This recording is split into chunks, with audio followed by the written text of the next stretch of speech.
क्या आप जानते हैं कि यूपी के बाराबंकी का ईरान से बहुत पुराना और खून का रिश्ता है। ये बहुत कम लोग जानते हैं कि इस्लामिक क्रांति के नेता रुहुल्लाह खुमैनी की जड़ें यूपी के बाराबंकी से जुड़ी हुई हैं। कैसे ये जानने के लिए वीडियो को अंत तक आपको देखना होगा। नमस्कार, मेरा नाम जया मिश्रा है और आप मुझे न्यूज़ 18 के डिजिटल प्लेटफॉर्म पर देख रहे हैं। 1978 में ईरान में हुई इस्लामिक क्रांति के नेता रुहुल्लाह खुमैनी थे। खुमैनी के दादा सैयद अहमद मुसावी बाराबंकी के गांव किंतूर के रहने वाले थे। मुसावी का जन्म यहीं पर हुआ था। खुमैनी के दादा सैयद अहमद मुसावी का जन्म 19वीं सदी की शुरुआत में बाराबंकी के पास किंतूर गांव में हुआ था। उन्होंने बाद में भारत को अलविदा कहा। ईरान की ओर उन्होंने रुख किया। यात्रा के दौरान वो इराक के नजफ भी गए थे और बाद में 1834 के आसपास ईरान के खोमेन शहर में बस गए। वहीं से उनके परिवार की कहानी ईरान की राजनीति और क्रांति तक पहुंची है। अहमद मुसावी ने अपने नाम के साथ हिंदी जोड़कर भारत से अपने जुड़ाव को हमेशा जिंदा रखा। उन्हें इस्लामी पुनरुत्थान का समर्थक भी माना जाता है। 1869 में उनका निधन हुआ और उन्हें करबला में दफनाया गया।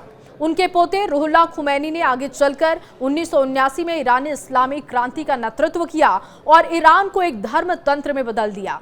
वो देश के पहले सर्वोच्च नेता बने और आज भी ईरानी सत्ता की नींव उन्हीं के विचारों पर टिकी है। ईरान के इस्लामिक क्रांति ने पूरे ईरान को बदल दिया, मगर जनाब खुमैनी ने जो सोचा था वैसा बिल्कुल नहीं हुआ। सत्ता परिवर्तन का अर्थ होता है कि आगे की तरफ बढ़ना, मगर इस्लामिक क्रांति के चलते पूरा ईरान धर्म के लिए अंधा होता चला गया। धर्म की कट्टरता मनुष्य की सोच को सीमित कर देती है, जो ईरान में दिखा।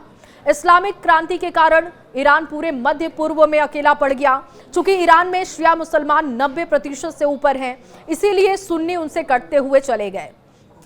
दूसरे इस्लामिक वर्ल्ड का नेता सऊदी अरब अपने आप को समझता था। अमेरिका से उसकी निकटता की वजह से अमेरिका परस्त इस्लामिक देश भी उसके साथ जुड़ते चले गए।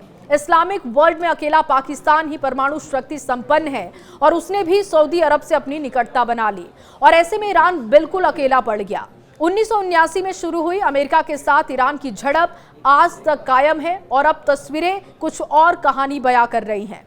एक तरफ इस्लामिक दुनिया में शिया सुन्नी फिरकों में देश संगठित है। शियाओं की बड़ी आबादी इराक में भी है, किंतु उस समय ईरान के इस्लामिक क्रांति को देखकर इराक के राष्ट्रपति सद्दाम हुसैन को लगा कि कहीं अयातुल्लाह के लोग यहां भी जनता को न भड़काए और इसीलिए ईरान से उनकी दूरी बढ़ने लगी। 1981 से लेकर 1989 तक ईरान और इराक के बीच खूब युद्ध चले। पश्चिमी देश तमाशा देखते रहे और ईरान अकेले अपनी बनाई एक सोच पर टिका रहा, जिसका असर वहां की जनता ही नहीं, महिलाओं को भी भुगतना पड़ा। एक पिछड़ेपन की सोच से ईरान अभी भी जूझ रहा है और ईरान पर हमेशा इस बात को लेकर आरोप भी लगते रहे हैं कि ईरान चाहता तो आगे बढ़ सकता था, लेकिन ईरान ने ऐसा नहीं किया। ना ही उसने अपनी जनता को बढ़ने दिया और ना ही अपनी महिलाओं को ईरान ने बढ़ने दिया। इस खबर पर आपकी राय क्या है? क्या ये रोचक जानकारी आप जानते थे? कमेंट बॉक्स में जरूर बताइएगा।